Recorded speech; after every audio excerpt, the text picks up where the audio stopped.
Halo guys, sudah dengar tentu berita soal hasil negosiasi tarif Indonesia Amerika Serikat ini. Yang hasilnya membuat kita ingin teriak, what the Ya karena begini, hasil negosiasi ini sangat jelas menunjukkan ketimpangan perdagangan antara Indonesia dan Amerika Serikat. Ya jadi, ya lihat saja lah Amerika Serikat biaya masuknya nol, lalu kita 19%. Belum lagi hal yang lainnya, wajib beli ini dan sebagainya. Nah, saya rasa ini sebuah kegagalan fatal negosiasi yang nantinya akan menghancurkan kedaulatan ekonomi nasional. Ya, jadi kita sangat terkejut ya melihat fakta yang pahit ini bahwa dalam kesepakatan perdagangan bilateral terbaru ini Amerika Serikat diberikan fasilitas bebas bea masuk zero tarif ke pasar Indonesia. Sementara Indonesia diwajibkan membayar tarif tinggi mencapai 19%. Ini jauh melonjak dari sebelumnya cuma 2-3%. Nah, ini artinya barang Amerika Serikat akan masuk ke pasar Indonesia lebih mudah, lebih murah, sedangkan produk dalam negeri harus menghadapi tembok tarif yang sangat tinggi. Nah, di saat yang sama, Indonesia juga diwajibkan membeli produk-produk Amerika Serikat dalam jumlah besar. Ini sebagai bagian dari perjanjian ini. Ini komitmen yang jelas-jelas tidak seimbang dan merugikan ekonomi dalam negeri yang saat ini sedang terpuruk. Dan ini kan bukti dari lemahnya posisi tawar negosiator Indonesia. Kebijakan tarif yang timpang ini sebenarnya adalah manifestasi dari kelemahan tim negosiator Indonesia yang tidak mampu mempertahankan kepentingan nasional dalam forum internasional. Ada beberapa hal yang menjadi titik perhatian. Yang pertama adalah nggak adanya strategi yang komprehensif. Tim negosiator Indonesia seperti berjalan tanpa peta yang jelas, yang solid gitu. Nggak ada roadmap yang solid mereka ini. Mereka terjebak pada pola negosiasi yang konvensional dan defensif. Hanya bereaksi pada tuntutan Amerika Serikat tanpa berani menawarkan paket balasan yang strategis. Juga soal minimnya koordinasi antar kementerian dalam perundingan ini. Kementerian Perdagangan, Luar Negeri, dan Investasi ini bergerak sendiri-sendiri tanpa sinkronisasi. Dan kondisi ini membuat posisi negosiasi ya jadi mudah ditekan oleh pihak lawan. Belum lagi kurangnya pemahaman yang mendalam atas posisi ekonomi nasional. Tim terkesan tidak mengantisipasi resiko jangka panjang soal pemberian tarif 0% kepada Amerika Serikat tanpa imbal balik yang berasal dari kemampuan ekspor Indonesia. Jadi sangat tampak bahwa tidak ada leverage politik dan ekonomi gitu. Indonesia tidak mempersiapkan bargaining chip yang efektif. Ya, seperti misalnya mempersiapkan konsorsium eksportir yang besar, blok industri strategis, atau dukungan pengusaha-pengusaha nasional. Dan hasilnya kita lihat sendiri. Tim negosiator Indonesia menjadi korban dari negosiasi yang asimetris ini, gak seimbang. Di mana pihak Amerika Serikat dengan kekuatan ekonomi dan diplomasi superiornya mampu secara sistematis menekan agar persyaratan berat bisa dipenuhi oleh Indonesia. Belum lagi soal kewajiban membeli produk Amerika Serikat. Ini sangat berbenturan dengan kepentingan ekonomi dan kedaulatan negara. Lebih mengkhawatirkan lagi, di luar ketimpangan tarif, Indonesia juga diikat ya dalam komitmen untuk membeli barang-barang ini yang dalam jumlah sangat besar, yang secara implisit ini akan melemahkan posisi industri domestik dan cadangan devisa negara.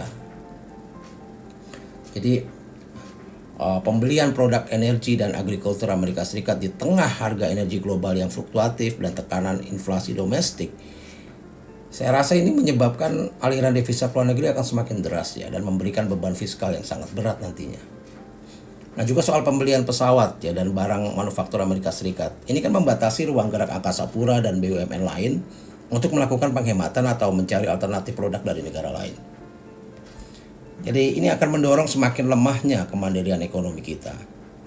Jadi praktek wajib beli semacam ini tidak hanya menekan neraca perdagangan Indonesia, tapi juga mencederai prinsip suverenitas ekonomi. Apalagi dengan kondisi ekonomi dalam negeri yang makin rapuh sekarang ini ya. Didorong dengan inflasi tinggi, pengangguran yang meningkat, pertumbuhan ekonomi yang terus melambat. Nah, kebijakan ini semakin mengeraskan krisis struktural yang diabaikan oleh tim negosiasi sebagai bagian penting dari konsep perdagangan yang berkeadilan. Ya, dan tentunya ini akan berdampak bagi ekonomi nasional karena produk dalam negeri akan tercekik, defisit akan semakin membabi buta. Nah, dampak ketimpangan ini akan terasa dalam jangka menengah dan jangka panjang. Dan Indonesia harusnya mengejar industrialisasi berbasis nilai tambah dan substitusi impor. Ini malah terbuka lebar untuk produk asing, dan akibatnya potensi pengembangan teknologi dan inovasi akan terus terhambat. Nah, belum lagi soal babak baru nih yang dialami Amerika Serikat yang mendapatkan akses bebas ke tembaga, nikel, dan mineral strategis lainnya. Ini kan sangat ironis ya. Kesepakatan ini menandai pertama kalinya Amerika Serikat memperoleh akses penuh dan tanpa hambatan ke sektor-sektor vital Indonesia, tembaga, nikel, hingga logam lainnya. Selama ini Amerika Serikat tidak pernah memiliki akses tanpa batas terhadap sumber daya strategis ini. Dan sekarang semua penghalang itu dieliminasi secara politis. Ini kita lihatlah di videonya kan, Trump menegaskan bahwa full akses ke seluruh sektor Indonesia, khususnya tembaga dan critical minerals, dengan penghapusan hambatan tarif dan non tarif. Gila sih ya kalau menurut saya ya. Tembaga Indonesia nilai ekspor tembaga Indonesia ke Amerika Serikat sebelumnya kan sangat kecil nih dibandingkan negara pemasok utama lainnya karena berbagai pembatasan. Tapi sekarang dengan akses bebas ini, Amerika Serikat dapat mengambil keuntungan maksimal di saat krusial bagi pasokan mineral global. Ya, begitulah ya. Saya rasa negosiasi ini kok lebih tampak seperti menjual diri gitu.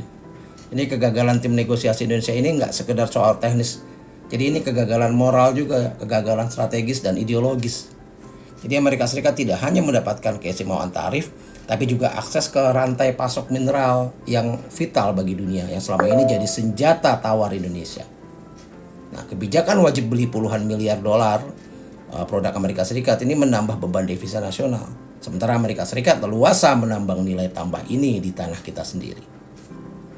Negosiator Indonesia dianggap nggak paham lah banyak orang yang menilai begitu soal nilai strategis sumber daya sendiri, menyerahkan begitu saja peluang untuk membangun industri berteknologi tinggi nasional dengan dalih sekedar menghindari ancaman tarif lebih tinggi dari Amerika Serikat.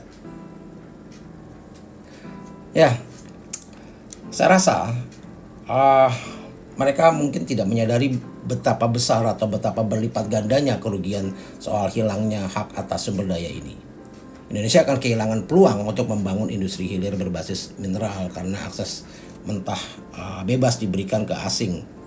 Pengalaman bertahun-tahun mendefinisikan kebijakan hilirisasi dibatalkan hanya demi menghindari ancaman tarif. Jadi seperti itu.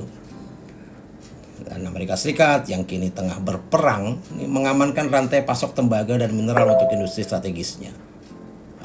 Dari kendaraan listrik, kendaraan militer hingga peralatan canggih. Ini justru diberi jalan tol oleh negara yang seharusnya berdaulat atas kekayaan alamnya sendiri.